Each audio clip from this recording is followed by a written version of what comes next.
दोस्तों इस चैप्टर के बाद यहाँ पे बोरुटो का जो फ्यूचर है वो फिर से चेंज होने वाला है, क्योंकि भाई अब तक जो बोरुटो के पास एक एडवांटेज था काशिन कोजी का, वो भी इस चैप्टर के बाद खत्म होने वाला है, क्योंकि भाई अमाडो ने प्लानिंग ही वैसे की है। तो ठीक है, अभी अपना चैप्टर शुरू करते हैं। तो भाई यहाँ पे चैप्टर के कवर पेज पे हम देखते हैं यहाँ पे हिदारी को, लेकिन उसके बाद अपना सीन शुरू होता है जूरा और हिदारी के पास, जहाँ पे भाई जूरा एक्सप्लेन करता है कि मामोशी अभी खत्म हो चुका है, लेकिन वो यहाँ पे उसकी इंस्टिंक्ट को फॉलो करते हुए खत्म हुआ है, जो कि भाई यहाँ पे इडा के लिए उसका जो अट्रैक्शन था भाई उसके इंस्टिंक्ट के वजह से, तो भाई उसी के वजह से उसकी मौत हो चुकी है। और उसके बाद भाई जूरा ये कहता है कि शायद ये एक अनदर फॉर्म ऑफ लव है, जो कि भाई इसे अभी तक नहीं पता। लेकिन उसके बाद भाई यहाँ पे जूरा कहता है कि मैं उसके बावजूद भी उसका जो पैशन है उसको थोड़ा समझ सकता हूँ, क्योंकि एज अ मेंबर ऑफ शिंजू स्पीसीज वो उसकी लाइफ को प्रॉस्पर करना चाहता था और ग्रो करना चाहता था। लेकिन दूसरी तरफ भाई उसका जो एनिमल इंस्टिंक्ट था उसके वजह से उसके जो आइडियाज है वो पूरे ऐसे हो गए थे कि वो एक शिंजू नहीं बल्कि एक इम्परफेक्ट लाइफ फॉर्म हो। लेकिन उसके बाद भाई यहाँ पे हिदारी को वो क्वेश्चन करता है कि आखिर तुम्हारा क्या ओपिनियन है इन सारी चीजों पर। और उसके बाद भाई अपना हिदारी वहाँ पे आराम से बैठा हुआ होता है और वो एक्सप्लेन करता है कि हमारे पास यहाँ पे कोई भी ऑप्शन नहीं था, क्योंकि मामोशी का जो थॉर्न सोल था वो खत्म होने वाला था और उतना हमारे पास टाइम नहीं था कि हम उसे बचा पाए। लेकिन उसके बाद वो कहता है कि जो मात्सुरी और रयू थे तो उनके टाइम पे हमारे पास थोड़ा वक्त था कि हम उन्हें बचा सकते थे, लेकिन भाई उन्होंने उनको बचाया नहीं था। तो इस वजह से यहाँ पे हिदारी क्वेश्चन करता है जूरा से कि आखिर तुमने मुझे क्यों बचाया। तो भाई यहाँ पे जूरा एक्सप्लेन करता है कि मैंने अभी तक इसके बारे में कभी सोचा नहीं, लेकिन उसके बाद वो सोचता है कि अगर एक हाइपोथेटिकल सिनेरियो होता है जहाँ पे कि तुम खत्म हो जाते हो तो उस सिचुएशन में मैं अकेला पड़ जाऊंगा, तो उस वजह से मैंने तुम्हें यहाँ पे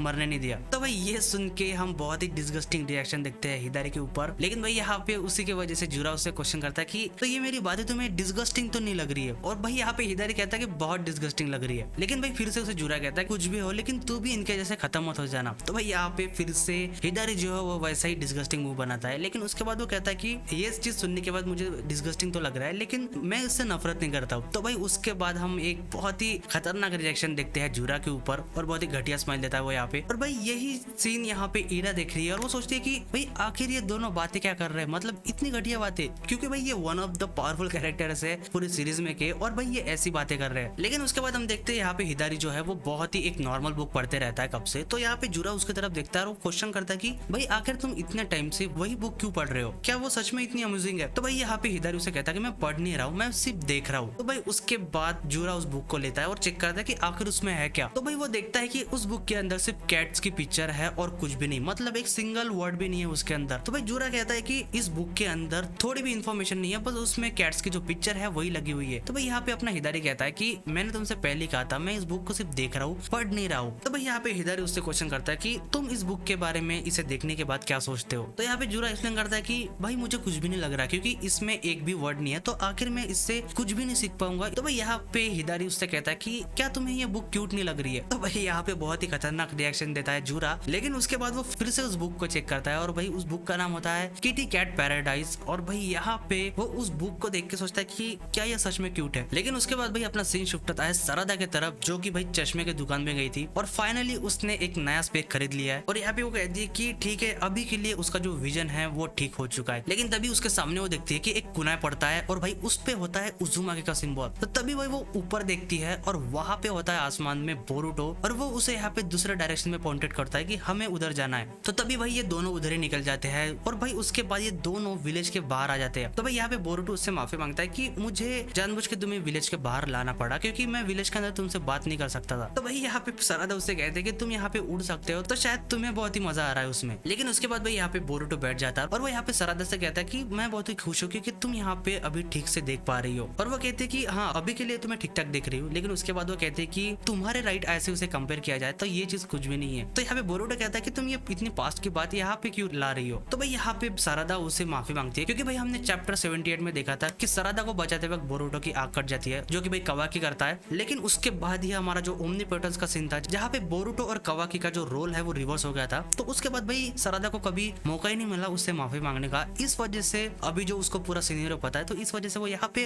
अभी उससे माफी मांगती है। और वो कहते हैं कि ये तुम्हारे लिए बहुत ही हार्ड होगा, क्योंकि भाई ऐसी सिचुएशन ही थी। लेकिन उसके बाद यहाँ पे बोरुटो जवाब देता है कि मैंने उस टाइम पे इतना सोचा नहीं, क्योंकि उस टाइम पे इतनी सारी ज्यादा चीजें चल रही थी, क्योंकि भाई उसकी लाइफ ही पूरी रिवर्स हो गई थी। तो उस वजह से वो अपनी आंख के बारे में क्या ही सोचेगा उस टाइम पे। लेकिन उसके बाद भाई अपना बोरुटो कहता है कि जाने दो, क्योंकि उस कट की वजह से मेरे जो हैंडसमनेस है वो शायद और भी बढ़ चुकी है। तो भाई ये सुन के यहाँ पे सरादा कहते हैं कि तुम अभी भी इडियट ही हो। लेकिन उसके बाद भाई यहाँ पे बोरुटो उसे एक्सप्लेन कर देता है कि कोड का जो टारगेट है वो अभी तुम हो, और यहाँ पे वो तुम्हें इस वजह से टारगेट कर रहा है ताकि वो तुम्हें कैप्चर करके शिंजो को हैंड ओवर कर दे और वो तुम्हें एज अ बेट इस्तेमाल करे ताकि मैं उनके पास जाऊँ। और उसके बाद वो ये भी एक्सप्लेन करता है कि यहाँ पे जो इनकी मामूशी के साथ फाइट हुई तो भाई उस दौरान यहाँ पे कोड ने पूरे विलेज के अंदर उसके जो क्लॉ मार्क है वो लगा दिया है, तो उस वजह से वो विलेज के अंदर कभी भी आ जा सकता है। तो उसके बाद बोरुटो कहता है कि उनके पास अभी एक ही रास्ता है कि जो कावाकी की टेक्निक है सुकुना हिकुना, तो भाई उसको इस्तेमाल करके उसके जो क्लॉ मार्क्स है वो उनको श्रिंक कर सकता है। और जो पुलिस फोर्स है भाई वो भी लग चुकी है इन सारी चीजों को ढूंढने के लिए। तो भाई इसके बाद सरादा समझ जाते हैं कि शायद इसी की वजह से बोरुटो ने उसको विलेज के बाहर लाया ताकि भाई वो अच्छे से बात कर सके, क्योंकि अगर विलेज में करते तो भाई कोड ये सारी बातें सुन लेता। लेकिन उसके बाद बोरुटो कहता है कि तुमने बिल्कुल सही कहा, लेकिन मेरा एक और रीजन है, इसी वजह से मैंने तुम्हें यहाँ पे बुलाया। और वो भाई उसको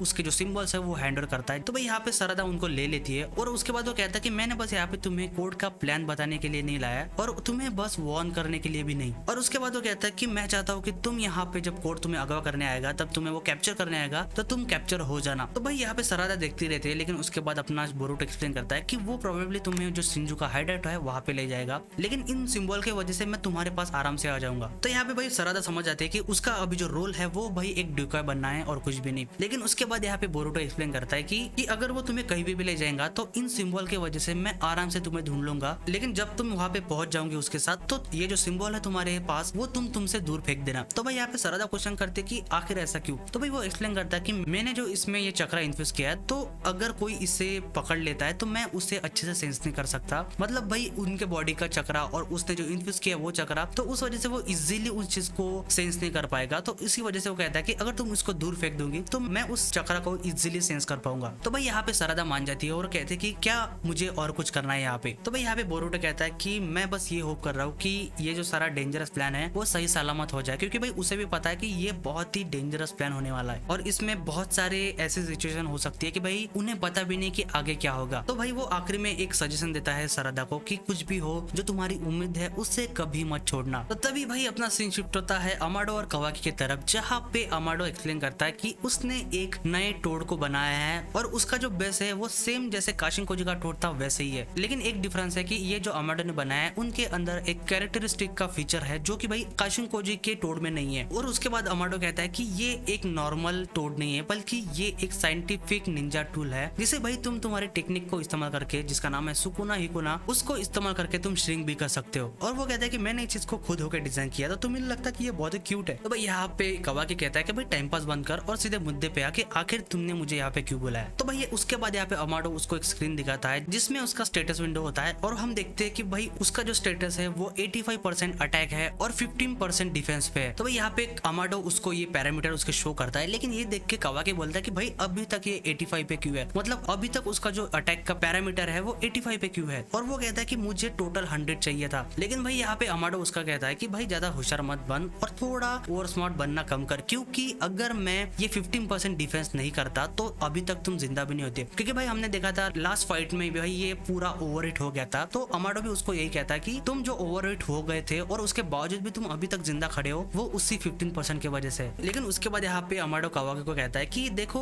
ज्यादा चीजें कॉम्प्लिकेट मत करो कावाकी, क्योंकि यहाँ पे कंप्लेंट करने से अच्छा है कि अगर तुम यहाँ पे मुझे बता देते हो कि आखिर तुम क्या चाहते हो तो हम उस चीज पे प्लान कर सकते हैं। तो भाई तभी हम देखते हैं कि कावाकी के गर्दन के ऊपर एक टोड होता है जो कि भाई यहाँ पे अमाडो ने बनाया है। तो उसके वजह से तभी उसके बाद हम देखते हैं कि कावाकी के जो पावर है उसका जो पैरामीटर था जो कि भाई 85% अटैक था वो अभी 100% हो जाता है। तो तभी भाई यहाँ पे अमाडो से कहता है कि ये कोई सिस्टम का एरर नहीं है, बल्कि ये सिर्फ स्क्रीन पे भी नहीं है, बल्कि ये जो तुम्हारी एक्चुअल कॉम्बैट एबिलिटीज है वो एक्चुअली में 100% हो चुकी है और ये मैंने खुद के फ्री विल से किया है और मैं रियल टाइम में ये जो तुम्हारी एबिलिटीज है उसको चेंज कर सकता हूँ अगर वो टोड तुम्हारे गर्दन पे अटैच रहेगा तब। तो भाई यहाँ पे कावाकी को समझ नहीं आता, लेकिन उसके बाद यहाँ पे अमाडो एक्सप्लेन करता है कि अगर तुम पे कोई स्नीक अटैक करता है तो मैं वहाँ पे तुम्हारा जो डिफेंस है वो 100% पे कर सकता हूँ, मतलब वहाँ पे तुम्हें कोई भी खत्म नहीं कर पाएगा और जब तुम्हें अटैक करना है तो तभी उसी दौरान मैं इस पावर को 100 अटैक पे कर दूंगा। तो भाई यहाँ पे कावाकी सुन के कहता है कि ये तो बिल्कुल चीटिंग जैसा हो गया, लेकिन वो उसके बाद ये भी कहता है कि क्या तुम ये सच में कर सकते हो। तो भाई यहाँ पे अमाडो कहता है कि मैं बिल्कुल कर सकता हूँ, अगर ये टोड तुम्हारे बॉडी पे रहेगा तो भी मैं इस चीज को चेंज कर सकता हूँ। लेकिन यहाँ पे वो एक वार्निंग भी देता है कि मैं तुम्हारी पावर लेवल्स को यहाँ पे कंट्रोल कर रहा हूँ, तुम नहीं। तो भाई यहाँ पे उसके बाद अमाडो एक्सप्लेन करता है कि ये निंजास के जो चक्रा कंट्रोल है उसके जैसा है, लेकिन यहाँ पे तुम्हारे जैसा बंदा जो कि भाई उन टेक्निक को बहुत ही हल्का समझता है तो तुम्हारे लिए ये चीज बहुत ही बढ़िया है। तो भाई यहाँ पे कावाकी भी कहता है कि तुमने शायद बिल्कुल सही कहा, लेकिन उसके बाद भाई यहाँ पे अमाडो असली मुद्दे पे आता है और वो कहता है कि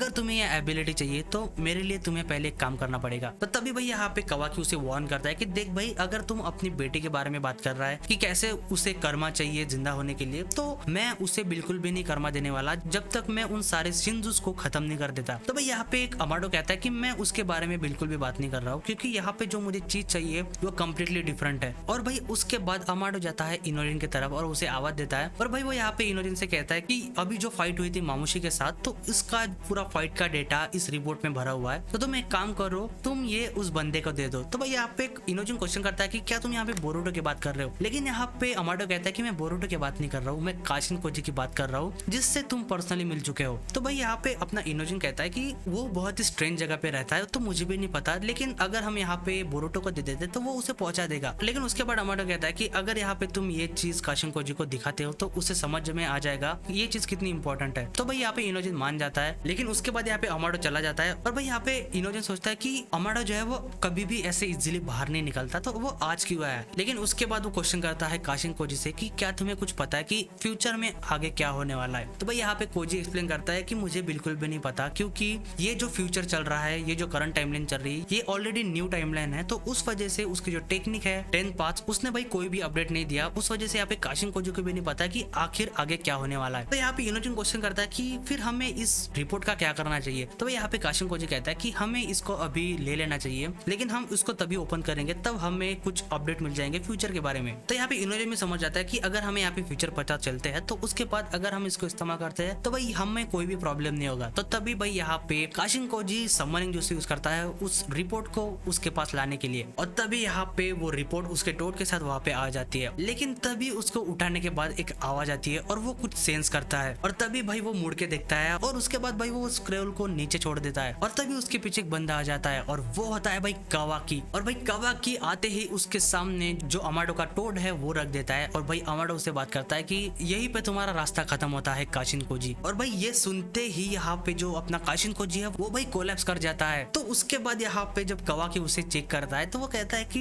क्या कोजी के अंदर भी एक इमरजेंसी शटडाउन कोड था। मतलब ये एक बहुत ही खतरनाक बात है कि भाई अमाडो ने क्या क्या प्लान कर रखा है, मतलब भाई इसकी प्लानिंग नेक्स्ट लेवल है। लेकिन उसके बाद यहाँ पे अमाडो उससे कहता है कि देखो अभी मैं उसको ट्रांसपोर्ट करने वाला हूँ लैब के अंदर समनिंग फीचर से, तो अगर तुम्हें साथ आना है तो जल्दी से उस टोड के ऊपर तुम अपना हाथ रख दो। लेकिन हम आखिरी में देखते भाई यहाँ पे काशिन कोजी को जो कि अनकॉन्शियस वहां पे पड़ा हुआ है। तो भाई अभी इस वजह से मतलब भाई यहाँ पे अमाडो की प्लानिंग की वजह से काशिन कोजी का पत्ता साफ हो चुका है और फाइनली वो उसके ग्रास में आ चुका है। लेकिन भाई इस वजह से अभी बोरुटो की और लंका लगने वाली है, क्योंकि अभी टाइमलाइन जो कि चेंज हो चुकी है, जो कि यहाँ पे बोरुटो को भी ज्यादा कुछ पता नहीं है। तो भाई अभी उसके पास जितना एडवांटेज था वो सब जा चुका है, क्योंकि अभी उसको कोई भी नेक्स्ट जो मूव होने वाला है जो कि उसके अपोनेंट करने वाले हैं उसके बारे में थोड़ा भी आइडिया नहीं होने वाला है। तो दोस्तों आपका क्या ओपिनियन है इस चैप्टर को देखने के बाद कि भाई क्या आगे बोरुटो का हो सकता है और भाई अमाडो का क्या प्लान हो सकता है, तो नीचे कमेंट करके जरूर बताना। और अगर आपको ये वीडियो पसंद आता है तो वीडियो को लाइक और चैनल को सब्सक्राइब जरूर करना। तो मिलते हैं दोस्तों अगली वीडियो में।